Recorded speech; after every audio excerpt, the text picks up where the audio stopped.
Bismillahirrahmanirrahim. Assalamualaikum warahmatullahi wabarakatuh.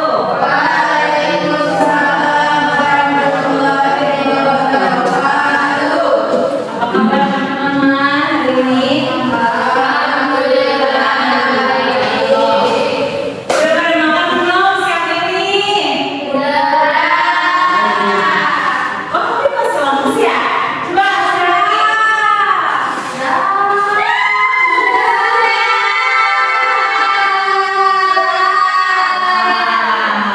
Begitulah. Semangat kita. Nah, sebelum masuk materi, izinkan saya memperkenalkan diri terlebih dahulu. Oke, perkenalkan sebelumnya, teman-teman, nama saya Sabrina Raja Citra. Saya biasa dipanggil Citra. Orang-orang bisa manggil saya Kak Citra, Kak Sarvina, atau barang Kak Cantik gitu. Gimana bisa dipanggil Kak Citra? Kebetulan lahir saya di Bogor 9 September 2023. 2023 salah. Halo, oh iya biasa. Itu maksudnya sambil 2023 maaf. Semoga mungkin bisa simpan ya di kalender masih 9 September 2023. Kalau dari cita-cita ya pasti saya mau menjadi orang kaya ya pasti mau menjadi orang kaya nggak? Next. Nah, sebelum kita masuk materi, kita tebak-tebakan dulu. Ngetes. Oh, berapa sih? Fokus ke sini, teman-teman semua. Fokus. Nah, ini kan Business Country itu artinya tempat negara apa ini? Coba, ada yang bisa tebak nggak? Turki. Ini dulu, aku dulu. Apa jawabannya? Turki. Coba. Jawabannya adalah Turki. Pintar. Benar sih. Mantap berarti nih. Lanjut. Nah, ini negara apa sih? Coba. Vietnam. Betul. Jawabannya Vietnam. Vietnam itu apa sih? Asia. Lanjut. Nah, ini apa sih?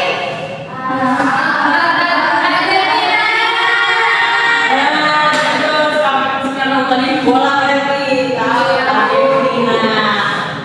Terakhir nih, terakhir. Apa ya?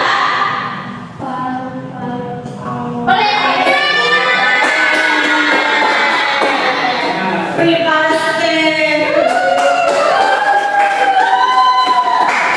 Oke, udah masih semangat lagi? Udah dong. Nah, sebelum masuk materi, teman-teman bisa isi cerita terlebih dahulu ya di scan barcode.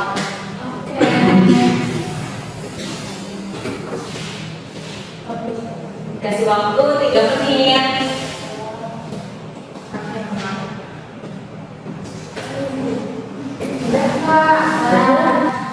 Udah?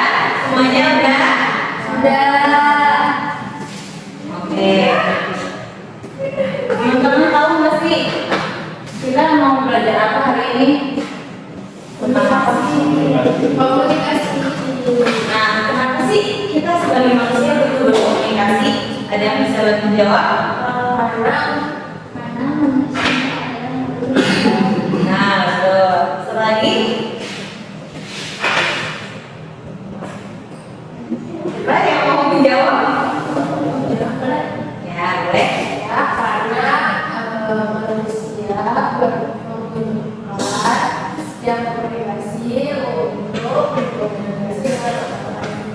Oke, betul. Jawabannya adalah benar ya.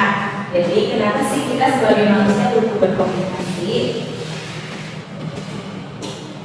Karena komunikasi itu merupakan untuk menyampaikan keinginan dan juga mencari tujuan. Komunikasi merupakan jalan untuk menyelesaikan masalah, walaupun masalah juga biasanya bisa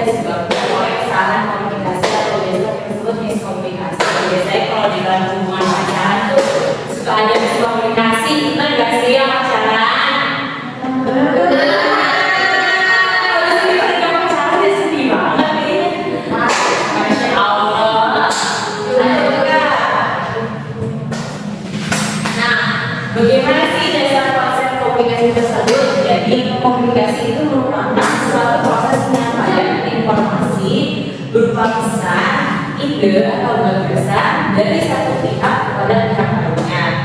Pada umumnya, komunikasi itu dilakukan secara lisan atau verbal yang dapat dimengerti oleh kedua belah pihak.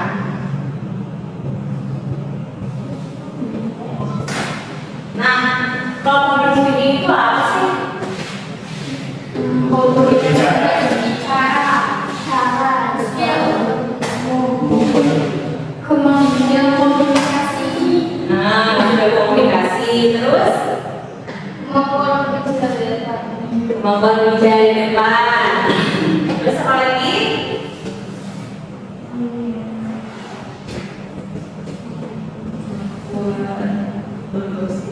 Membuat bergosip, boleh. Next Kak. Jadi public speaking itu merupakan suatu kegiatan penyampaian pesan berupa ide atau gagasan secara lisan. Nah, public speaking juga merupakan kemampuan berbicara di depan khalayak umum dengan tujuan menyampaikan pesan-pesan secara efektif.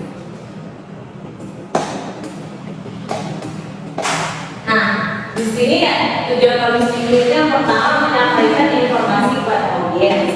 Yang kedua, public speaking juga dapat menghibur para audiens. Dan yang terakhir itu mempengaruhi audiens. Selanjutnya yaitu ada manfaat public speaking. Nah, di sini yang pertama yaitu ada meningkatkan kepercayaan diri. Jadi, public speaking memiliki kaitan yang erat dengan peningkatan kepercayaan diri kita, terutama kita sebagai mahasiswa. Jadi, ketika seorang memiliki kepercayaan diri yang kuat, hal itu juga hal apa yang kita lakukan pasti akan secara optimal gitu. Jadi kalau kita meningkatkan kepercayaan diri kita, segala sesuatu yang kita lakukan pasti bakal lancar. Dan itu ada meningkatkan daya diri. Jadi public speaking juga mempunyai potensi untuk meningkatkan kualitas dan value diri yang ada di dalam diri kita. Value diri juga berasal dari personal experience kita gitu. Jadi value diri itu akan memberikan dorongan semangat kita untuk meningkatkan kepercayaan diri kita sendiri. Yang ketiga yaitu membuat dirimu menjadi lebih stand out. Nah, rangka public speaking juga bagi mahasiswa memiliki manfaat besar dalam melatih diri untuk tampil lebih stand out, tampil lebih percaya diri. Kemampuan ini dapat memposisikan diri dan juga berekspresi baik di depan umum. Jadi public speaking itu dapat meningkatkan diri kita tuh jadi lebih pede, stand out gitu. Yang keempat yaitu menjadi komunikator. Jadi ketika kita melakukan public speaking, secara tidak langsung beberapa teknik seperti pengolahan kata yang baik, penata nada, dan juga memperhatikan pemilihan kata menjadi pembelajaran baru. Maka secara tidak langsung kita tuh melatih untuk menjadi komunikator yang baik. Kelima yaitu membangun koneksi yang lebih luas. Jadi kemampuan public speaking yang baik dapat membuka peluang yang lebih luas, terutama dalam koneksi serta jenjang karir. Nah, speaking yang mulai dasar sejak dulu akan memberikan potensi untuk membangun koneksi terbiasa di depan banyak orang. Jadi artinya kita tuh dapat mempunyai banyak kesempatan belajar untuk meningkatkan kemampuan untuk berkomunikasi. Next Kak. Di sini ada masalah-masalah yang muncul di dalam public speaking. Yang pertama yaitu merupakan potensi diri. Nah, setiap orang pasti mempunyai potensi di diri masing-masing. Nah, prinsip inilah yang perlu disadari sejak dini. Jadi, kita perlu menyadari kemampuan apa sih yang ada di diri kita. Jadi, kalau misalnya emang kita punya potensi ya kita keluarin gitu, kita tunjukin gitu. Misalkan bakat kita di pandai berbicara gitu, pandai menyampaikan informasi yang baik, ya udah kita asah asah terus. Jadi nanti udah kita asah, ya udah kita tampil public speaking. Yang kedua yaitu kurangnya percaya diri. Nah, kurangnya percaya diri itu dapat menghambat dalam kita tampil di depan orang. Jadi kunci sukses public speaking itu yaitu percaya diri. Yang selanjutnya yaitu tak menguasai materi. Nah, selain kesiapan mental yang kita siapkan, public speaking juga itu penting untuk mempersiapkan materi. Kalau misalkan kita nggak mempersiapkan materi, biasanya kita jadi bingung, jadi kayak bingung pas di depan umum, takut salah gitu. Jadi public speaker adalah true messenger. Jadi sebelum mulai berbicara di depan, alangkah baiknya kita tuh harus mempersiapkan materi. Apa sih yang mau kita sampaikan ke audiens itu apa gitu. Dan yang terakhir yaitu tak menguasai halayak. Nah, tak menguasai halayak itu, jadi pas kita tampil di depan umum, cobalah kita tuh relax gitu. Jangan kita tuh deg-degan, tegang. Anggaplah orang-orang yang ada di depan kita tuh seperti sayuran misalkan. Biar kita tuh merasa kayak tenang gitu pas kita menyampaikan pesan-pesan yang disampaikan. Oke, bagaimana sih cara mengatasinya? Oke, yang pertama yaitu mempersiapkan dan melakukan latihan. Jadi sebelum kita tampil di depan umum, pasti kan juga ada, misalkan seminggu sebelum acaranya. Nah, kita latihan dulu gitu. Apa sih yang mau kita sampaikan? Kita latihan sama cermin, latihan sama teman, latihan sendiri di depan tembok, pokoknya senyamannya kita gitu. Jadi kita mempersiapkan dulu, kita latihan dulu biar kita leluasa pas kita tampil di depan umum. Dan yang kedua yaitu mencari pengalaman. Nah, mencari pengalaman ini tuh banyak jenisnya. Misal kalian tanya ke teman kalian yang udah pernah maju misalkan, gimana sih public yang benar, ajarin aku dong misalkan gitu. Atau kalau tanya ke teman kan ada HP ya, bisa kita lihat, oh begini ya cara public speaking yang baik. Mencari pengalaman dari orang lain bisa dijadikan untuk pengalaman diri kita sendiri. Yang ketiga yaitu melakukan kegiatan fisik. Nah, biasanya kalau orang yang takut dengan umum kan tangannya suka bergerak ya, gitu kan.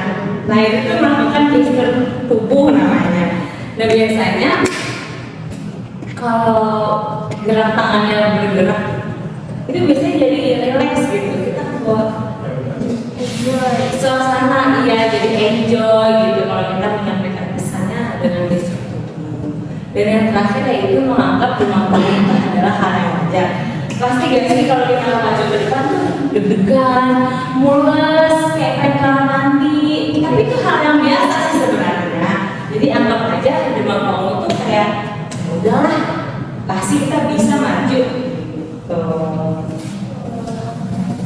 Nah, di sini saya punya tips and tricks dalam opening struktur. Opening struktur itu apa sih? Pernah dengar nggak? Nah, strategi membuka dalam public speaking. Jadi di sini ada singkatannya yaitu SAPI. Tapi ini bukan hewan tapi bahasa Timur, bukan. Di sini ada singkatannya. Yang pertama ada salam, apresiasi, perkenalan dan interaksi. Nah, Contoh Kak. saya contohkan ya. Yang pertama salam. Udah jelas dong sih. Assalamualaikum warahmatullahi wabarakatuh. Nah, biasanya pembukaan alhamdulillahirobbilalamin wabillahi segala kita membantu. Selanjutnya itu ada apresiasi. Nah, apresiasi itu biasanya kalau lagi opening struktur tuh gini. Sebelumnya terima kasih kepada teman-teman semua yang sudah hadir di siang hari ini. Perkenalannya gini, sebelumnya perkenalkan nama saya Sabrina Fajri Citra, biasa dipanggil Citra. Nah, interaksinya kita ngajak interaksi teman-teman. Teman-teman di sini udah pada makan belum? Misalnya gitu. Teman-teman gimana hari ini? saya mau menjelaskan tentang komunikasi. Komunikasi itu apa sih? Jadi itu opening struktur namanya SAPI. Nah, di sini saya mau teman-teman semua kita praktek opening struktur. Tapi sebelum kita melakukan praktek, saya mau sedikit dulu. Ini bukannya pernah ngantuk nih katanya. Ini harus membakar api yang ada di tubuh kita. Oke teman-teman, kita sedikit dulu ya sebelum kita mulai praktek. Nah, di sini SPG-nya yaitu clue-nya tangan kanan ke sebelah tangan seperti ini, tangan kanan saya, tangan kirinya begini.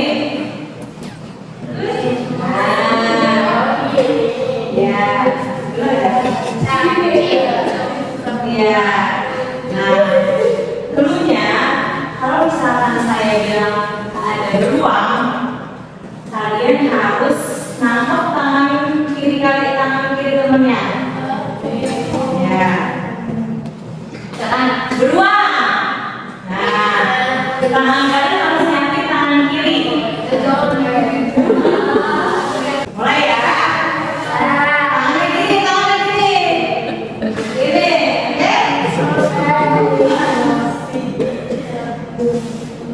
Jadi nanti saya bakal cerita dulu. Kalau kalian beruang, saya harus capit tangan kiri temannya ya. Oke, mulai ya ceritanya. Jadi pada zaman dahulu di sebuah hutan hiduplah seekor gajah. Gajah mempunyai teman namanya Beru.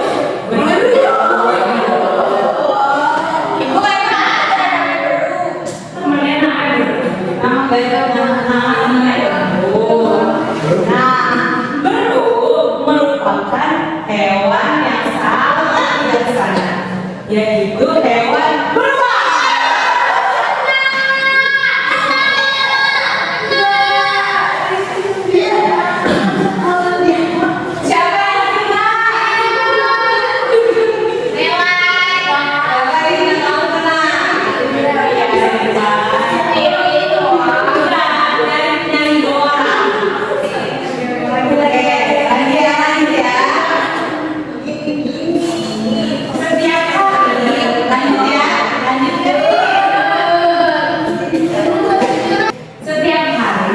Gajah dan Beru datang ke hutan untuk meminta nasihat. Nah, gajah dan Beru bertemu dengan seekor beruang. Ini. Berarti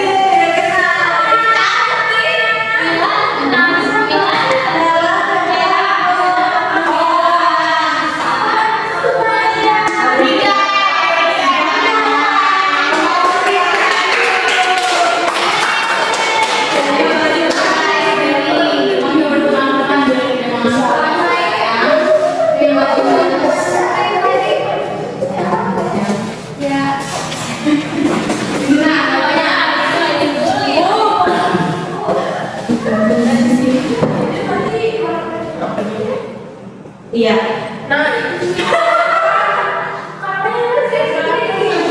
Oke, semoga perkenalkan diri ya teman-teman. Siapa namanya? Dari sini. Nama aku Teh. Halo Teh. Siapa namanya? Bunga. Halo Bunga. Ini namanya siapa? Princess.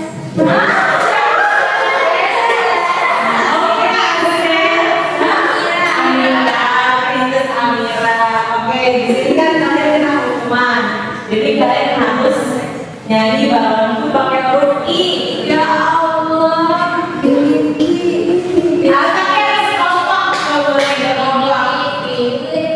Ulang ya. 1, 2, 3.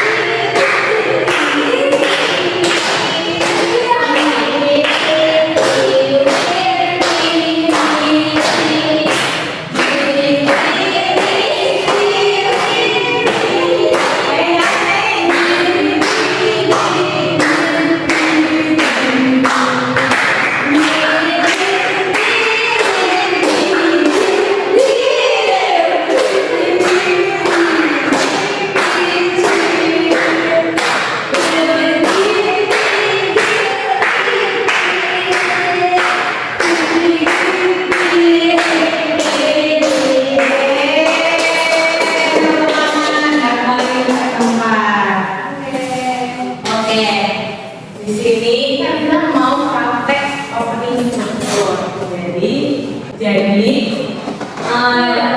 yang maju ke depan itu dipilih secara acak. Jadi 3 orang yang maju ke depan. Jadi pemilihannya kita nyanyi bareng-bareng. Jadi kita nyanyinya lagu apa ya? Burung kakak tua kali ya? Mulai dari mana nih? Kanan sini atau kiri sini? Oh sini. Boleh.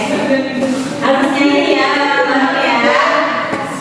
Oke, mulai ya. 1, 2, 3. Burung kakak tua.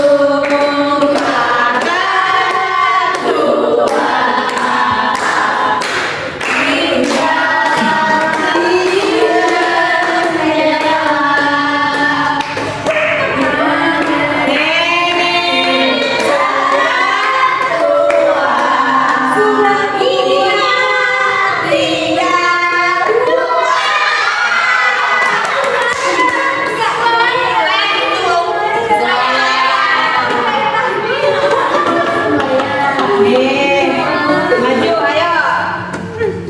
Berdiri di sini aja, berdiri di sini. Perkenalkan dulu siapa tadi namanya? Amira. Oke, Amira bisa perhatiannya? Nah, mulai dulu ya. 1, 2, 3. Assalamualaikum warahmatullahi wabarakatuh.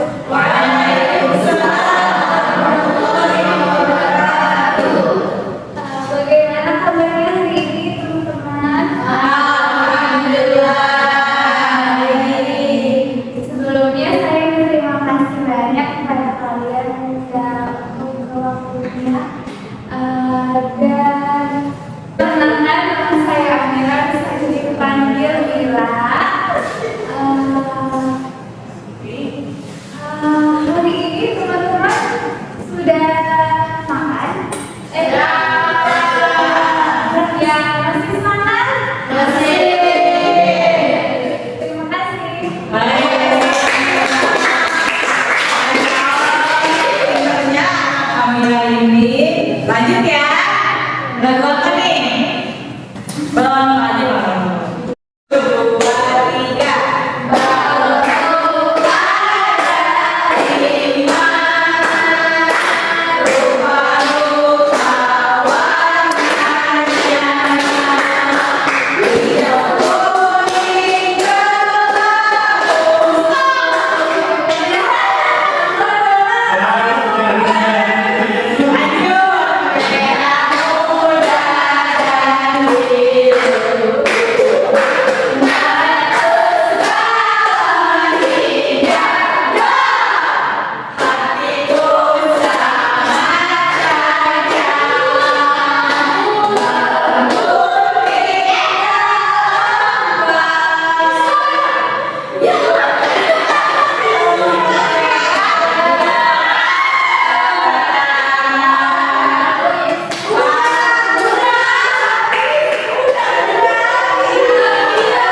Assalamualaikum warahmatullahi wabarakatuh.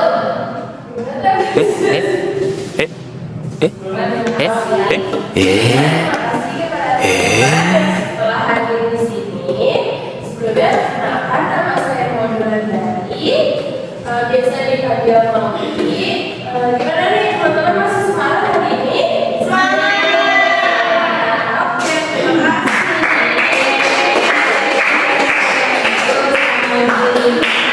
Yang terakhir nih, lagunya lagu apa ya?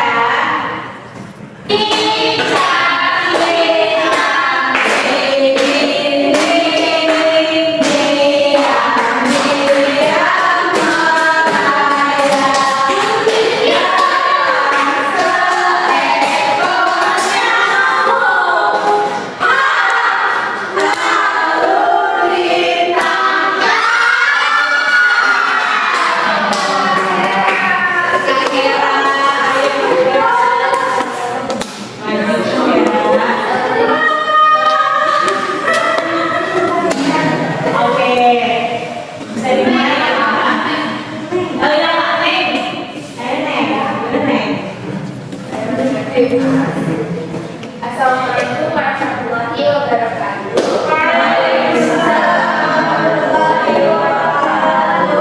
kasih teman-teman sudah menghadiri acara kali ini. Sebelumnya perkenalkan, nama saya Hera Febrianti, biasa dipanggil Neng. Bagaimana teman-teman hari ini pada semangat?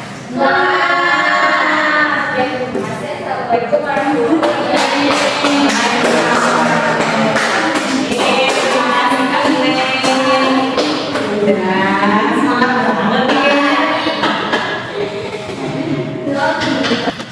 Oke, sebelum mengakhiri materi pada siang ini, teman-teman yang bertanya dulu nggak? Dikasih 2 kesempatan untuk bertanya. Oke, perkenalkan diri dulu.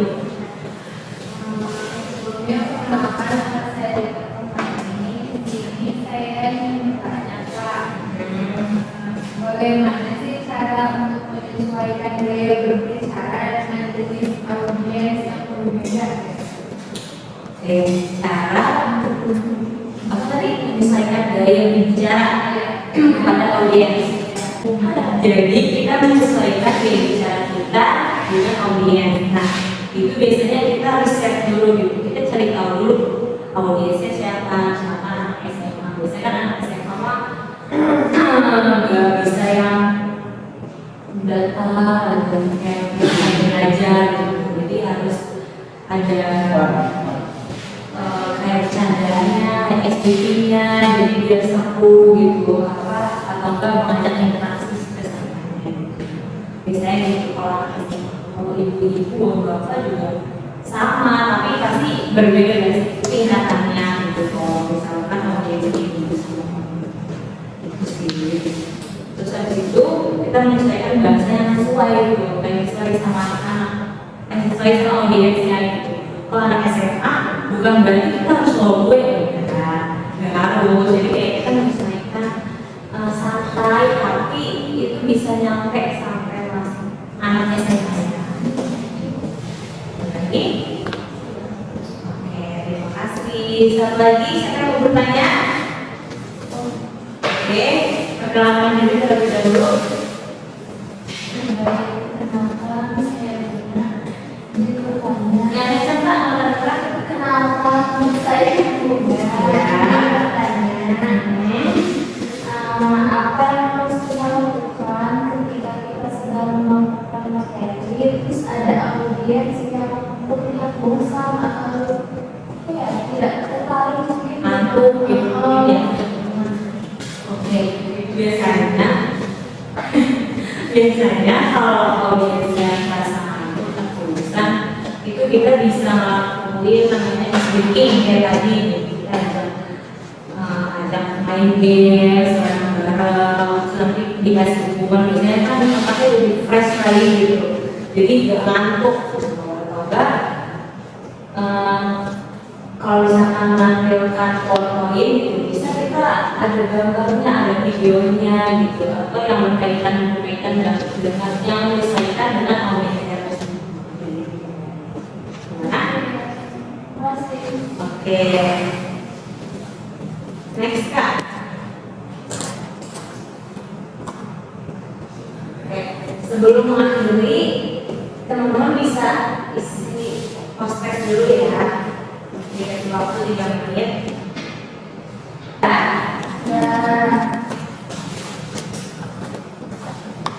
Oke, sebelumnya terima kasih buat teman-teman semua yang sudah hadir di pelatihan public speaking ini, terutama teman semua.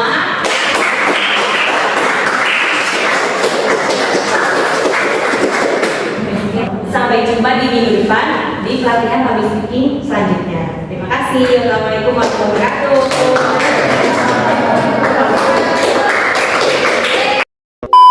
Perkenalkan, lebih dahulu nama saya Anda. Bisa dipanggil Maya.